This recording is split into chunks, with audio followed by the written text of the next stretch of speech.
Hi friends, last episode లో చూసారంటే hero heroine ఇద్దరు వాళ్ళ పాస్ట్ లైఫ్ కి ట్రావెల్ అయి వస్తారు కదా. సో ఇద్దరు ఇక మనం హ్యాపీగా లైఫ్ ని ఎంజాయ్ చేయాలి, మన ఫ్యూచర్ ని మార్చాలి అంటే ఇంతకు ముందు పాస్ట్ లో చేసిన తప్పుల్ని ఇప్పుడు చేయకూడదు అని అనుకుంటారు కదా. సో హీరోయిన్ ఆ ఛాయ్ని పెళ్లి చేసుకోవడం వల్లనే నాకు అన్ని కష్టాలు అని చెప్పి జోని ఇష్టపడిన నామ్ అనే అబ్బాయి దగ్గరకు వెళ్ళి ఏం చేస్తున్నావు, క్లాస్కి వెళ్తున్నావా అన్నట్లు చాలా క్యాషువల్ గా బాగా పరిచయం ఉన్నట్లు మాట్లాడుతుంటుంది. అంతే వాడు జోని కోపంగా చూస్తాడు. వాడు మాత్రమే కాదు, చుట్టూ ఉన్న వాళ్ళు కూడా ఒకలా చూస్తారు. యాక్చువల్లీ ఏం జరిగింటుంది అని చూస్తే నిన్న ఆ అబ్బాయి నా జో దగ్గర నువ్వు నాకు నచ్చావు, మన ఇద్దరం డేట్ కి వెళ్దామా అని పిలిచింటాడు. కానీ హీరోయిన్ నాకు నువ్వు నచ్చనే లేదు అని చెప్పేస్తుంది. వాడు ఎందుకు నేను నచ్చలేదో రీజన్ చెప్పు అన్నప్పుడు జో ఊరికే ఉండకుండా ఏం కారణం అంటే నీ మీద భయంకరమైన చెమట స్మెల్ వస్తుంది, అందుకే నేను నిన్ను డేట్ అంతా చేయలేను అన్నట్లు చెప్పి వెళ్ళిపోతుంది. అక్కడ ఉన్న అమ్మాయిలందరూ ఆ మాట విని అంతలా షాక్ అవుతారు. ఏంటి ఇలా చెప్పేసి వెళ్తుంది అని. ఏమంటే మా కాలేజ్లోనే చాలా పాపులర్ అయిన ఒక అబ్బాయి. సో అందరూ డేటింగ్ కి పిలిచి ఆ అమ్మాయి రిజెక్ట్ చేసిందా అని కాలేజ్లో ఉన్న అందరికీ అంత షాకింగ్గా ఉంటుంది. ఇంకా వీడికైతే హీరోయిన్ అలా చెప్పేసి వెళ్ళడంతో చాలానే అవమానంగా అయిపోతుంది. కానీ జూకి అదంతా అస్సలు గుర్తులేదు. ఏమంటే ఇదంతా చాలా సంవత్సరాల ముందు జరిగిన విషయం కదా, నేనా ఇలా అంతా వాడి దగ్గర చెప్పాను, ఎంత పెద్ద ఛాన్స్ ని మిస్ చేసుకున్నా, నాకు ఖచ్చితంగా పిచ్చి పట్టిండాలి అని తనని తనే తిట్టుకుంటూ కూర్చోంటుంది. ఆ టైంలోనే ఇక్కడ చూసారంటే చాయ్ ఇంకా కూడా పనిష్మెంట్ లో ఉంటాడు. ఆ సీనియర్స్ వీళ్ళని వదిలేలా లేరు, చేతులు అంత నొప్పిగా ఉంది వాళ్ళకి. ఇంకా ఎంతసేపు సీనియర్ ఇలా పనిష్మెంట్ మాకు అని అందరూ ఏడ్చగా ఆ సీనియర్ ఏమ్రా అంటే ఈ రూమ్ సైడ్ ఒక అమ్మాయి వచ్చే వరకు అందరూ ఈ పొజిషన్ లోనే ఉండాలి అన్నట్లు చెప్పేస్తాడు. మిమ్మల్ని అంత ఈజీగా నేను వదలను అని చాలా స్ట్రిక్ట్ గా మాట్లాడుతుంటాడు. అది మెకానికల్ డిపార్ట్మెంట్ లా ఉంది. సో ఈ సైడే అమ్మాయిలు రారు, ఈ రోజు ఫుల్ గా వీళ్ళకి పనిష్మెంట్ ఇవ్వాలి అనే ఆ సీనియర్ ప్లాన్. కానీ ఎవరు ఎక్స్పెక్ట్ చేయని ఆ టైంలో ఆ ప్లేస్ కి ఒక అమ్మాయి వస్తుంది. హీరోయిన్ రేంజ్ లో బిల్డప్ అంతా ఇస్తుంటారు. ఇప్పుడు వాళ్ళ రూమ్ ని ఆ అమ్మాయి క్రాస్ అవ్వగానే రే ఎవరో అమ్మాయి వస్తుందిరా, మనల్ని కాపాడటానికి వస్తుందిరా అని అందరూ 1000 కళ్ళతో ఆశగా చూస్తుంటారు. ఇప్పుడు డోర్ కూడా ఓపెన్ అవుతుంది. రూమ్ లో ఉన్న అందరూ చాలా ఎక్సైటెడ్ గా చూస్తుంటారు. ఎవరా అమ్మాయి అని చూస్తే అది అమ్మాయి కాదు, హీరో ఫ్రెండ్. వాడికి లాంగ్ హెయిర్ ఉండటంతో ఆ అమ్మాయిలా బిల్డప్ ఇచ్చి వచ్చింటాడు. వీడు అని తెలిసిన తరువాత అందరి ఫేస్ అలానే పాలిపోతుంది. కానీ హీరోకి మాత్రం వాడిని చూడగానే ఏమైందో ఏమో అంతలా పగలబడి నవ్వుతుంటాడు, దొర్లి దొర్లి నవ్వుతుంటాడు. హీరో అలా నవ్వడం చూసి సీనియర్ మండిపడి ఇంకా ఎక్కువ పనిష్మెంట్ ని ఇచ్చి కూర్చోపెట్టేస్తాడు. ఆ టైంలోనే జో వచ్చి తన క్లాస్కి వెళ్తుంది. చాలా సంవత్సరాల తరువాత చూస్తుంది కదా, సో చాలానే ఆశ్చర్యంగా చూస్తూ వెళ్తుంటుంది. హీరోయిన్ క్లాస్ లోకి వెళ్ళగానే క్లాస్ లో ఉన్న కొంతమంది అమ్మాయిలు జూ దగ్గర మాట్లాడతారు. కానీ వాళ్ళ పేరు కూడా జూకి తెలియడం లేదు. కానీ ఎలానో మేనేజ్ చేసి వెళ్తున్నప్పుడు అక్కడ సోడా బుడ్డి అద్దాలు వేసుకున్న ఒక అమ్మాయిని చూస్తుంది. ఈయన కూడా జూ ఫ్రెండే. వీళ్ళు ముగ్గురు కాలేజ్ డేస్ లో చాలా క్లోజ్ ఫ్రెండ్స్ గా ఉంటారు.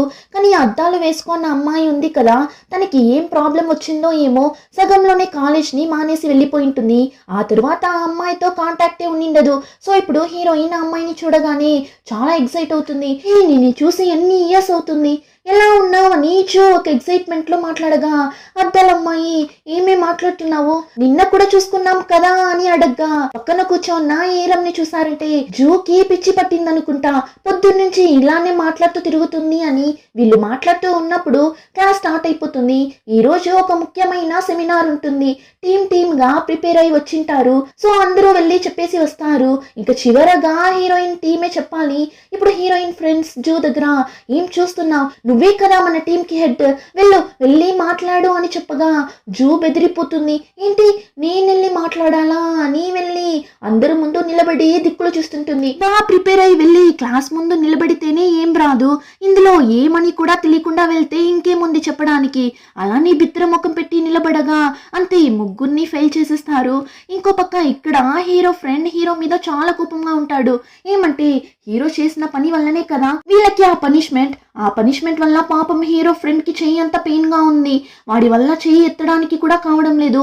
హీరోని అరుస్తుంటాడు, నీకేమైనా పిచ్చి పట్టిందారా, నేనే వాళ్ళు పనిష్మెంట్ ఇచ్చి నా చేయి విచ్చేశారు అని మండిపడుతుంటే నువ్వేమో నవ్వుతున్నావు అని అరుస్తున్నప్పుడు ఛాయ్ వచ్చి నేను మీ ఇద్దరి దగ్గర ఒక సీక్రెట్ చెప్పాలి అని చెప్పి నేను మీరు అనుకుంటున్న ఛాయ్ కాదు, నేను ఇప్పుడు వేరొక ఛాయ్ని, నాకిప్పుడు వయసు 20 కాదు, నేను ఫ్యూచర్లో నుండి వచ్చాను అని నిజమంతా చెప్పగా ఆ టైంలోని హీరోయిన్ కూడా తన ఫ్రెండ్స్ దగ్గర నిజమంతా చెప్తుంటుంది. ఇప్పుడు హీరో ఫ్రెండ్స్ ఇద్దరు ఏమ్రా చెప్తున్నావు, సినిమాలో అంతా చూపిస్తారే టైం ట్రావెల్ అంతా అలానా అన్నప్పుడు అవునురా అలానే అని హీరో చెప్పగా ఫ్రెండ్ వచ్చి అయితే నేను ఫ్యూచర్లో ఎలా ఉంటానో చెప్పు నమ్ముతాను అన్నప్పుడు వాడు ఇప్పుడైతే చాలా వీక్గా పనిష్మెంట్ ఇచ్చినందుకే చేయి నొప్పిగా ఉంది అని ఏడుస్తూ కూర్చోన్నాడు. కానీ ఫ్యూచర్లో మజిల్స్ అంతా పెంచుకొని బాడీ బిల్డర్ లా ఉంటాడు. ఆ విషయం చెప్తే వెంటనే పక్కన కూర్చోన్న జుట్టుని చూపించి సరే వీడెలా ఉంటాడు, ఈ జుట్టు వేసుకొని అప్పుడు కూడా తిరుగుతుంటాడా ఏంటి అని అడిగితే హీరో వీడికి ఫ్యూచర్లో జుట్టే ఉండదు, అలానే బట్టతల వచ్చేస్తుంది, దాన్ని కవర్ చేయడానికి ఏమో చేస్తుంటాడు అని చెప్పి ఇప్పుడు జుట్టోడి దగ్గర అరే లాస్ట్ సిరీస్ లో కూడా ఒక జుట్టోడు ఉన్నాడు కదా, సరే ఓకే ఈ జుట్టోడిని గుర్తు పెట్టుకోండి. ఇప్పుడు హీరో జుట్టోడి దగ్గర ఇక్కడ చూడు నీకు నేను ఒకే ఒక అడ్వైస్ మాత్రం ఇస్తున్నా, నువ్వు హెయిర్ కలరింగ్ చేసుకో లేదంటే డై కూడా వేసుకో, ఏమైనా చేసుకో కానీ హెయిర్ కట్ మాత్రం చేసుకోకు, ఆ తరువాత నీకు జుట్టే పెరగదు అన్నట్లు చెప్పగా జుట్టోని చూసారంటే అదంతా వదులు, నాకు గర్ల్ ఫ్రెండ్ ఉందా లేదా అని చెప్పు అన్నట్లు అడుగుతాడు. వీడికి గర్ల్ ఫ్రెండ్ అంతా ఉండింటుంది కానీ ఏం ప్రాబ్లం అని చూస్తే వాడి గర్ల్ ఫ్రెండ్ కి వేరొకడితో వీడికి వేరొక అమ్మాయితో పెళ్ళయింటుంది. ఆ టైంలోనే హీరోయిన్ ఫ్రెండ్ కూడా హీరోయిన్ దగ్గర నువ్వు చెప్పింది నిజమైతే నేను ఫ్యూచర్ లో ఏం చేస్తున్నా అని అడగ్గా ఆ ఫ్రెండ్ ఒక డాన్స్ క్లాస్ ని పెట్టి అందరికి డాన్స్ నేర్పిస్తుంటుంది. ఇలా ఇద్దరు అన్ని విషయాలు చెప్తారు కానీ వీళ్ళిద్దరికి పెళ్ళై డివోర్స్ అయిన ఆ విషయం గురించి మాత్రం చెప్పరు. ఇప్పుడు ఈ కథంతా విని వాళ్ళ ఫ్రెండ్స్ కొంచెమైనా నమ్ముతారు అని చూస్తే ఒక పక్క హీరో ఫ్రెండ్స్ వచ్చి నైట్ అంతా ఏదో సినిమా చూసేసి వచ్చి మన దగ్గర టైం ట్రావెల్ ఫ్యూచర్ అని ఏమేమో వాగుతున్నాడ్రా వీడు అని చెప్పి ఇద్దరు అక్కడి నుండి వెళ్తున్నప్పుడు జుట్టోడు హీరో దగ్గర అవును టైం మిషన్ ఎక్కడ, ఇంట్లో పార్క్ చేసి వచ్చావా ఏంటి అని హీరో మీద ఫన్ చేసి వెళ్తుంటాడు. అలానే జో ఫ్రెండ్స్ కూడా నువ్వు చెప్పే స్టోరీ అంతా విన్న తరువాత మాకు అంతా ఆకలేస్తుంది రా వెళ్ళి తిన్నామని జో ఫ్రెండ్స్ కూడా నమ్మరు. సరే మీరు నమ్మకపోతే పొండి అని హీరో ఇప్పుడు క్యాంటీన్ కి వెళ్తున్నప్పుడు ఫ్యూచర్ లో ఒక డాక్టర్ ని చూసాం కదా అఫైర్ ఎంత పెట్టుకొని ఉంటాడు హీరోకి సీనియర్, వాణ్ణి ఇప్పుడు హీరో చూస్తాడు. ఫ్యూచర్ లో హీరో ఆ డాక్టర్ ని మనసులోనే తిట్టుకుంటాడు కదా, నువ్వు మాత్రం నా కాలేజ్ డేస్ లో నా చేతికి చిక్కింటే నిన్ని సావగొట్టింటా అని అనుకొనింటాడు కదా. అదంతా ఇప్పుడు గుర్తొచ్చి ఫాస్ట్ గా వాడి వెనకాలే వెళ్తుంటాడు. ఆ డాక్టర్ అయితే తన వైఫ్ దగ్గర వెళ్ళి మాట్లాడుతుంటాడు, తను కూడా ఆ కాలేజ్ లోనే చదువుతుంటుంది. ఇప్పుడు హీరో అలాని అంత కోపంగా వెళ్తుంటాడు. చూసే మనకి ఈ రోజు డాక్టర్ హీరో చేతిలో సచ్చాడు అని చూస్తున్నప్పుడు హీరో ఫాస్ట్ గా వెళ్ళి ఆ డాక్టర్ ని తోసుకుంటూ వెళ్ళగా వాడు అలానే కింద పడిపోతాడు. హీరో కూడా సారీ తెలియకుండా గుద్దేశాను అన్నప్పుడు వాడు పర్లేదు తెలియకుండానే కదా గుద్దారు అని చాలా మంచోడిలా మాట్లాడుతుంటాడు. అప్పుడు హీరో లేదు మిమ్మల్ని గుద్దింది నా తప్పే కదా, ఇదిగో తీసుకోండి అని ఒక కోక్ టిన్ని ఇస్తాడు. వాడు దాన్ని ఓపెన్ చేయడానికి ట్రై చేస్తాడు చూడండి, అంతే ఆ కోక్ అలానే వాడి ముఖం మీదంతా పడిపోతుంది. చాయ్ పనే ఇదంతా. నేను కూడా వీడిచ్చిన బిల్డప్ ని చూసి ఆ డాక్టర్ మీద భయంకరమైన ఒక రివెంజ్ తీసుకుంటాడు అని చూస్తే వీడు కామెడీ చేస్తుంటాడు. హీరో ఇలా ఇక్కడ కామెడీ చేయగా జూని చూసారంటే క్యాంటీన్ లో రేట్లన్నీ చాలా తక్కువగా ఉంటుందా. సో ఫ్రెండ్స్ దగ్గర ఫ్యూచర్ లో ఇదంతా ఎంత రేట్ అని తెలుసా, ఇప్పుడేంటి ఇంత తక్కువగా ఉంది అన్నప్పుడు జో ఫ్రెండ్స్ ఇద్దరు ఏంటి తక్కువగా ఉందా, అందరూ క్యాంటీన్ లో రేట్స్ ని పెంచేశారు అని స్ట్రైక్ చేస్తుంటే నువ్వేమో తక్కువగా ఉంది అంటున్నావు, ఊరికే పిచ్చిదాని ఇలా మాట్లాడకుండా రా వెళ్ళి తిన్నామని చెప్పి ఇప్పుడు తినడానికి వెళ్తే జో ఏమో 10 రోజులు తిన్నట్లు ఫాస్ట్ గా తీసి తింటుంటుంది. ఫ్రెండ్స్ ఇద్దరికి జో ఇలా తినడం చూసి చాలానే వియర్డ్ గా ఉంది. నువ్వు ఇలా అంతా తినవే ఏమైంది నీకు అని అడగ హీరోయిన్ ని చూసారంటే ఇంట్లో బేబీ ఉంటే మీకు తెలుస్తుంది, ఒక్క ముద్ద కూడా ప్రశాంతంగా తినలేం తెలుసా అన్నట్లు చెప్పగా వాళ్ళు బెదిరిపోతారు ఏంటి బేబీనా అని. ఇంకా వీళ్ళు తినేసి అక్కడి నుండి వెళ్తున్నప్పుడు ఆపోజిట్ లో హీరో రాగా మళ్ళీ ఇద్దరు ఒకరిని ఒకరు చూసుకునే సిచ్యువేషన్ ఏర్పడుతుంది.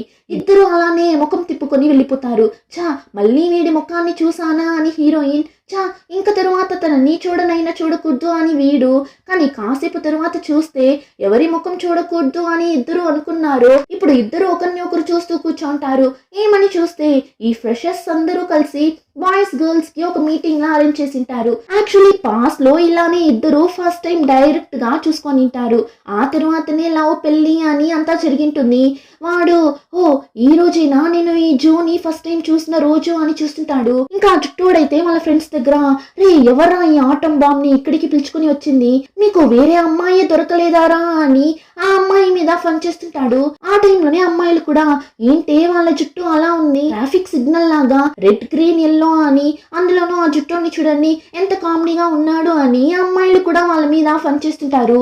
ఇప్పుడు అందరూ ఒకరి గురించి ఒకరు ఇంట్రో ఇవ్వాలి. ఫస్ట్ మన హీరోయిన్నే. కానీ చాయ్ ఏం చేస్తాడు, నువ్వు చెప్పకు ఏరం నువ్వు చెప్పు అని హీరోయిన్ ఫ్రెండ్ ని ఇంట్రో ఇవ్వమంటాడు. తనకి చాలానే షాకింగ్ గా ఉంటుంది. మనం ఇప్పుడే కదా ఫస్ట్ టైం మీట్ అయ్యాము, మరి నా పేరెలా నీకు తెలుసు అని అడగ్గా వాడికి ఇప్పుడు ఏం చెప్పాలో తెలియక, అది అప్పుడే నీ బుక్ లో చూసాను అని చెప్పి మేనేజ్ చేస్తుంటాడు. కానీ ఇక్కడ జూకి అర్థమైపోతుంది, ఓకే వీడు నాలానే ఫ్యూచర్ నుండి వచ్చిన్నాడు, అందుకే మన ఫ్రెండ్ పేరుని కరెక్ట్ గా చెప్తున్నాడు అని కనిపెట్టేస్తుంది. ఇప్పుడు హీరో రెస్ట్ రూమ్ కి వెళ్ళినప్పుడు జుట్టోడు వెనకాలే వెళ్ళి, ఎన్ని ఇయర్స్ గాను నాకు ఫ్రెండ్ గా ఉన్నందుకు నాకు ఈ ఒకే ఒక హెల్ప్ మాత్రం చేయరా, ఆ అమ్మాయి జూ ఉంది కదా తనని నేను తీసుకుంటాను, నువ్వు ఆ ఆటం బామ్ అమ్మాయిని తీసుకో అని డీల్ మాట్లాడుతుంటాడు. యాక్చువల్లీ ఏమని చూస్తే వీళ్ళందరూ జస్ట్ మీట్ అవ్వడానికి మాత్రం వచ్చిండరు, ఒక చిన్న డేటింగ్ లా వెళ్ళబోతున్నారు. టేబుల్ మీద గర్ల్స్ థింగ్స్ ఉంటుంది. ఏ అబ్బాయి ఏ అమ్మాయి వస్తువుని సెలెక్ట్ చేస్తాడో ఆ అమ్మాయితో డేటింగ్ కి వెళ్ళేలా ఉంటుంది. మొత్తానికి వీళ్ళందరూ చదవడానికంతా కాలేజీకి వెళ్ళడం లేదు, ఆ విషయం మాత్రం బాగా అర్థమవుతుంది. ఇప్పుడు బాయ్స్ సెలెక్ట్ చేస్తున్నప్పుడు హీరో ఫ్రెండ్ ఉన్నాడు కదా బాడీ బిల్డర్, వాడికి హీరోయిన్ ఫ్రెండ్ ఏరంని చూడగానే చాలా నచ్చేస్తుంది. చూసిన నెక్స్ట్ సెకండ్ కి లవ్ చేయడం స్టార్ట్ చేసేస్తాడు. ఛాయ్కి అయితే ఈ విషయం అంతా బాగా తెలుసు. కాలేజ్ డేస్ లో ఏమో ఇద్దరు అంతలా లవ్ చేసుకుంటారు, కానీ ఫ్యూచర్ లో చూస్తే ఇద్దరికి బ్రేకప్ అయి ఉంటుంది. బ్రేకప్ అయిన తరువాత ఈ బాడీ బిల్డర్ హీరో దగ్గర చెప్పి అంతలా ఫీల్ అయింటాడు, నా లైఫ్ ని నాశనం చేసింది, తన వల్ల నా లైఫే పోయింది అని చెప్పి ఫ్యూచర్ లో రోజు హీరో దగ్గర చెప్పి ఫీల్ అయ్యేవాడు. ఇప్పుడు అదంతా హీరో గుర్తు చేసుకుని, ఫ్యూచర్ లో నేను బాధపడినట్లేరా నువ్వు కూడా బాధపడ్డావు, సో అట్లీస్ట్ ఇప్పుడైనా తప్పించుకో, నేను నిన్ను కాపాడుతాను అని చెప్పి హీరో బాడీ బిల్డర్ చెయ్యిని లైట్ గా తోయగా వాడు ఏరం ఇయర్ రింగ్ ని తీద్దామని వెళ్ళినోడు వేరొక అమ్మాయి వస్తువుని తీసేస్తాడు. ఏరం కి కూడా బాడీ బిల్డర్ ని చూడగానే నచ్చింటుంది. సో వాడు తన ఇయర్ రింగ్ నే తీయాలి అని చాలా ఎక్సైటెడ్ గా చూస్తూ ఉంటుంది. ఇప్పుడు వేరొక అమ్మాయి వస్తువుని తీయడం చూసి ఏరంకి చాలానే బాధగా ఉంటుంది.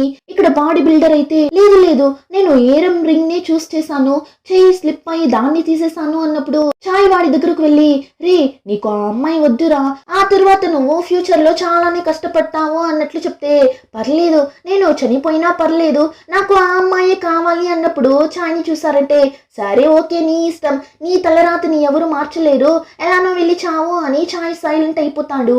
ఆల్మోస్ట్ అందరూ సెలెక్ట్ చేసేసారు. ఇంకా జుట్టోడు హీరో మాత్రమే సెలెక్ట్ చేయాలి. అమ్మాయిల్లో మిగిలి ఉన్నది ఆ ఫ్యాట్ గా ఉన్న అమ్మాయి ఇంకా హీరోయిన్ మాత్రమే. ఇప్పుడు జుట్టోడు హీరోని చూసి, చెప్పింది గుర్తుంది కదా నీకు ఆ లావ్ అమ్మాయి, నాకు జూ ఓకేనా సెలెక్ట్ చేయని వాడు ఖుషిగా చెప్పగా హీరో కూడా ఆ అమ్మాయి క్లిప్ ని తీసుకునేలా వెళ్ళినోడు సడన్ గా జూ కస్టిఫ్ ని తీసుకునేస్తాడు. హీరోయిన్ చాలానే షాక్ అవుతుంది, ఏంటి వీడు నన్ను చూస్ చేశాడు అని. చూస్తున్నప్పుడు పక్కన కూర్చోన్న హీరో ఫ్రెండ్ కి అయితే అంత కోపం వస్తుంది, రే నేను నీ దగ్గర ఏం చెప్పాను కానీ నువ్వేం చేసి పెట్టావు, ఆ ఆటం బాంబ్ ని నాకు అంటగట్టావు కదా అని అర్చగా హీరో టెన్షన్ అయి, రే ఊరికే ఏం తెలియక మాట్లాడుకు, నిజమైన ఆటం బాంబ్ ఆ జూనే తెలుసా, తన గురించి నీకు తెలీదు, భలే రాక్షసి, తను ఎంతలా హింసిస్తుందో తెలుసా, అదంతా నువ్వు ఆ జూని మేనేజ్ చేయలేవు, తనతో కలిసి జీవించిన నాకు మాత్రమే రా తెలుసు ఆ బాధ అని ఒక ఎమోషనల్ లో నోరు జారగా, ఏంటి కలిసి జీవించావా, అయితే ఆ అమ్మాయి నీకు ముందే తెలుసా అని అడగ్గా, అరే లేదురా కాలేజ్లో అందరూ ఆ అమ్మాయి గురించి మాట్లాడుతూ నిన్నారు అందుకే చెప్పాను అని మేనేజ్ చేసి హీరో అక్కడి నుండి వెళ్ళిపోతాడు. కానీ ఆ అమ్మాయి అదంతా వినేసి, నన్నే ఆటం బాంబ్ అంటావా నువ్వు అని జుట్టుని అంతలా దంచి పెట్టుంటుంది. ఆ టైంలోనే లోపల చూస్తే అందరూ వాళ్ళ వాళ్ళ జంటతో కలిసి అక్కడి నుండి వెళ్ళిపోతారు. హీరో హీరోయిన్ మాత్రమే కూర్చోంటారు. జో అయితే, వీడెందుకు నన్ను చూస్ చేశాడు, ఒకవేళ మళ్ళీ నన్ను లవ్ చేయడానికి చూస్ చేశాడా అని చూస్తున్నప్పుడు ఇప్పుడు చాయ్ హీరోయిన్ దగ్గర, ఇక్కడ చూడు మనం కాలేజీకి వచ్చింది చదవడానికి, అదంతా వదిలేసి డేటింగ్ అది ఇది అని తిరగకూడదు. ఒకవేళ మనం ఇప్పుడు బయట వెళ్ళామనుకో, ఇద్దరికి ఒకరి మీద ఒకరికి లవ్ వచ్చేస్తుంది, తర్వాత పెళ్లి చేసుకుంటాం. ఆ తర్వాత ఫ్యూచర్ లో ఒక రోజు నువ్వు ఏమంటావో తెలుసా, నీ వల్లనే నేను మంచిగా చదవలేదు, లేదంటే నేను డాక్టర్ని అయింటాను, లాయర్ని అయింటాను అని ఇష్టానికి కథలు చెప్తావు. సో ఆ కథలంతా మనకొద్దు. నువ్వు నీకు నచ్చింది చెయ్యి, బాగా చదువు, నీ లైఫ్ ఎలా ఉండాలి అని అనుకుంటున్నావో అలా మార్చుకో, నేను నా లైఫ్ ని చూసుకుంటా అని వీడు అక్కడి నుండి వెళ్ళిపోతాడు. ఇప్పుడు కాస్త దూరంగా వెళ్ళి ఫ్యూచర్ లో నా దగ్గర ఏమంత కథలు చెప్పావు, ఇప్పుడు నేను చూస్తాను అంతలా నువ్వు ఏం అవుతావో అని వీడు అంతలా పగలబడి నవ్వుతుంటాడు. అప్పుడు అక్కడ ఒక అమ్మాయిని చూస్తాడు. ఈ అమ్మాయి డాన్స్ డిపార్ట్మెంట్ లో చదువుతుంటుంది. యాక్చువల్లీ ఈ అమ్మాయి హీరో ఫస్ట్ లవ్. ఫ్యూచర్ లో ఉన్నప్పుడు ఈ జూని పెళ్లి చేసుకోవడానికి బదులు మన ఫస్ట్ లవ్ మిన్సుని పెళ్లి చేసుకొని ఉండొచ్చు అని చాలానే ఫీల్ అయింటాడు. సో ఇప్పుడు తన ఫస్ట్ లవ్ ని చూసిన వెంటనే వెళ్ళి మాట్లాడతాడు. నేను నీకు గుర్తున్నానా అని అడగ్గా ఆ అమ్మాయి కూడా ఎక్కడో చూసినట్లే ఉంది, కానీ ఎక్కడా అని తెలియడం లేదు అన్నట్లు చెప్తుంటుంది. ఆ టైంలోనే జూని చూసారంటే హీరో మాట్లాడిందంతా విని ఏమో వాడు మాత్రమే ఫ్యూచర్ లో నుండి వచ్చినట్లు ఓవర్ సీన్ చేస్తున్నాడు, అడ్వైస్ అంతా ఇచ్చి వెళ్తున్నాడు, నేను ఫ్యూచర్ నుండే వచ్చాను అన్న విషయాన్ని ఇప్పుడే వాడి దగ్గర చెప్పాలి అని చెప్పి కోపంగా బయట వచ్చి చూస్తే హీరో వాడి ఫస్ట్ లవ్ దగ్గర మాట్లాడడం చూస్తుంది. చాయ్ ఇలా వేరొక అమ్మాయితో మాట్లాడడం చూడగానే జోకి ఒకలా బాధగా ఉంది. ఎంత ఉన్నా హస్బెండ్ కదా, ఇలా వేరొక అమ్మాయితో చూసినప్పుడు బాధగానే కదా ఉంటుంది. సో చాలా డల్ గా వెళ్తుంటుంది. కానీ కాసేపు తరువాత అయినా నేనెందుకు ఇప్పుడు ఫీల్ అవుతున్నా, మా ఇద్దరికి అయితే డివోర్స్ కూడా అయిపోయింది కదా, మరి ఇప్పుడు ఫీల్ అయ్యి ఏం లాభం అని హీరోయిన్ వెళ్తున్నప్పుడు సడన్ గా ఒక చిన్న అబ్బాయి అరుస్తున్న సౌండ్ వినిపిస్తుంది. జూ కూడా తిరిగి చూస్తుంది. చూస్తే తన బేబీ సూజిన్ అలానే పరిగెత్తుకుంటూ వస్తున్నట్లు కనిపిస్తుంది. కానీ చూస్తే అది సూజిన్ కాదు, వేరొక బాబు. ఇన్ని రోజులు ఏమనుకోనింటుంది, ఇంతకు ముందు చేసిన తప్పుని చేయకూడదు అంటే చాయ్ని పెళ్లి చేసుకోకూడదు, పాస్ట్ ని మార్చేసాము అంటే మన ఫ్యూచర్ బాగుంటుంది అని అనుకోనింటుంది. కానీ ఇప్పుడు సూజిన్ గుర్తు రాగానే అంతలా ఏడుస్తుంది. ఏమంటే వీళ్ళిద్దరూ పెళ్లి చేసుకోకపోతే సూజిన్ పుట్టడు కదా, సో ఇప్పుడు తన కొడుకు సూజిన్ గుర్తుకు రావడంతో వాడిని చాలానే మిస్ అవుతుంది. అంతలా ఏడుస్తుంది. చాయ్ ఏమో హ్యాపీగా ఫస్ట్ లవ్ అని తిరుగుతున్నాడు. దాన్ని తలుచుకొని ఇంకా ఎక్కువ ఏడుపుస్తుంది. అస్సలు కంట్రోల్ చేసుకోలేకపోతుంది. టాక్సీలో వెళ్తూ కూడా అంతలా ఏడుస్తుంది. చూస్తే డ్రైవ్ చేస్తున్నది ఎవరో కాదు, నా వాణి కూడా చూసిండదు. నాన్ స్టాప్ గా ఏడుస్తూనే ఉంటుంది. అలానే ఇల్లు కూడా వచ్చేస్తుంది. ఇప్పుడు డబ్బులు ఇచ్చేసి ఏడ్చుకుంటూనే అక్కడి నుండి వెళ్ళిపోతుంది. వీడికైతే ఏం అర్థం కాదు. నిన్నటి వరకు చాలానే యాటిట్యూడ్ గా తిరుగుతుంది, కానీ ఇప్పుడేంటి ఇలా ఏడుస్తుంది, ఏమైంది తనకి అని వీడు అర్థం కాక చూస్తుంటాడు. ఇంకా వీడు జో దగ్గర నాకు నువ్వు నచ్చావు, మనం డేట్ కి వెళ్దామా అని పిలిచింటాడు కదా, అదంతా వీడు నిజంగా పిలిచిండడు. వీడికి వీడి నాన్నకి ఏమో గొడవ జరిగింటుంది. ఆ గొడవలో వీడు ఇల్లు వదిలి బయట వచ్చేసింటాడు. సో వాళ్ళ నాన్న వచ్చి ఊరికే ప్రాబ్లమ్స్ క్రియేట్ చేయకు, నేను చెప్పేది విను, ఇంటికి రా అని పిలిచింటాడు. ఆ టైం వాళ్ళ నాన్నకి కాలేలా చేయడం కోసమే వీడు జూ దగ్గరకు వెళ్ళి నాకు నువ్వు నచ్చావు, డేటింగ్ కి వస్తావా అని అడిగింటాడు. హీరోయిన్ కూడా రిజెక్ట్ చేసింటుంది. సో వీడు హీరోయిన్ ని లవ్ అంతా చేసిండడు. ఇప్పుడు అలానే కట్ చేస్తే పాస్ట్ లో 10 సంవత్సరాల ముందు హీరో హీరోయిన్ ఫస్ట్ టైం ఎలా మీట్ అయి లవ్ చేసుకున్నారు అని చూపిస్తారు. గర్ల్స్ బాయ్స్ మీట్ అయి మాట్లాడుకుంటారు కదా, ఆ టైం వీళ్ళిద్దరికి ఒకరిని ఒకరు చూడగానే నచ్చేసింటుంది. చాయ్ కూడా కరెక్ట్ గా జూ కస్టిఫ్ ని చూస్ చేసి ఇద్దరు డేటింగ్ కి వెళ్ళడం స్టార్ట్ చేసి లవ్, ఆ తరువాత పెళ్లి అని క్యూట్ గా స్టార్ట్ అయిన లవ్ స్టోరీ డివోర్స్ తో కంప్లీట్ అయ్యి మళ్ళీ ఇద్దరు పాస్ట్ లైఫ్ లోకి వచ్చి పడ్డారు. ఈసారి ఎవరు ఎవరిని లవ్ చేయబోతున్నారు, ఏం జరగబోతుందో రిమైనింగ్ స్టోరీలో చూసి తెలుసుకోండి. ఇంకా ఈ వీడియో నచ్చితే like, share and subscribe. Thank you.